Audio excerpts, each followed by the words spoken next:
The war in Iraq enters its 5th year tomorrow, and local anti-war activists are marking the anniversary with a march through downtown Seattle. A mostly peaceful demonstration with only one violent disruption. KOMO 4's Matt Markovich is live in Seattle at a special service for peace in Iraq. Matt? Molly, they're offering up prayers here at Seattle's First Baptist Church. After that, they'll have a candlelight vigil and then a march down to the Federal Building tonight. But earlier today, about 3,000 people offered up a lot more than quiet prayers. They first gathered at Westlake Center to hear guys like Joe Colgan. This is what we all have to come to terms with. For Joe, coming to grips that war means death. He lost his son to an insurgent roadside bomb. His service and his death had nothing to do with protecting our freedom or promoting democracy. As protests go, this one followed a recent pattern. Nearly 3,000 with one common voice. And one lone voice across the street, literally and politically. I'm one voice today, but we're getting louder and louder every day. It was a planned march under tight supervision by police. Down another nickel, down another dime. No more money for a bullshit crime. The crowd spent nearly an hour circling downtown. I'm tired of watching TV and ranting about the war, so I decided to come down today. For the most part, the march was peaceful. But this guy was handcuffed and taken away by police for allegedly taking a swing at... Go cry Canada! Go cry Canada! These two guys, the only counter-protesters we saw shadowing the march. He threw water at us and he punched me in the shoulder and I kind of like fell over to the side. It was an aberration in what was otherwise an orderly expression of our freedom of speech. The Seattle Police report that was the only arrest during the march. Keep in mind, tomorrow there'll be another rally at Westlake Center beginning at 3 o'clock, followed by a march at 4 o'clock to the Federal Building right in the middle of rush hour. So if you're heading downtown tomorrow, keep that in mind. Reporting live in downtown Seattle, Matt Markovich, KOMO 4 News. All right, Matt, thank you. It was March 19th. Number 1 at 5. King 5 News starts now.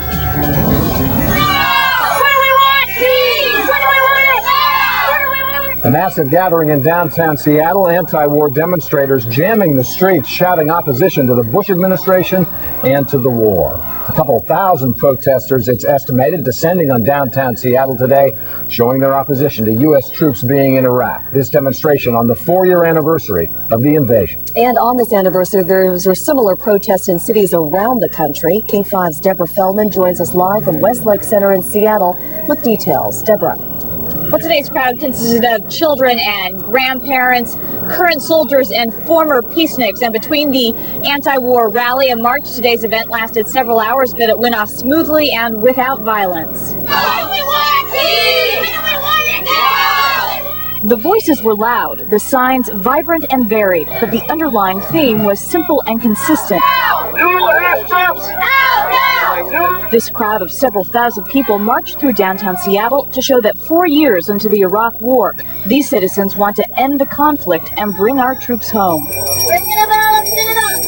It's illegal, it's wrong, and we need to get out of Iraq now, and we need to start supporting our own country. We have enough issues here. No more blood for oil and big business. Those sentiments are shared by Michael Volkert, both junior and senior. My dad went to Iraq. Specialist Volkert spent a year in Iraq and feels our troops should not be there. Well, I feel, it's my duty to be out here. As an American, as a soldier and as an American, it's my right. I still have rights, even though I'm a soldier, to come out here and stand up for what I don't believe in. I don't believe what's going on in the Middle East is right. Also present and a speaker at the rally, Joe Colgan, whose son Benjamin was killed by a roadside bomb during his 2003 tour of duty. I knew that his service and his death had nothing to do with protecting our freedom or, promoting democracy. There was a smattering of counter-protesters, some here to heckle, others to object to the event altogether. Because they provide the terrorists with exactly what they wanted from the beginning, a divided America. But in general, this crowd was unified and organized, using their freedom of speech to speak out for what they believe in. Violence brings more violence, is what I believe. And that's when the other sign says wage peace. Seattle police have not reported any arrests due to today's event, and right now Westlake Center is relatively quiet. We should give you a heads up, though, there will be another anti-war rally and march in downtown Seattle tomorrow.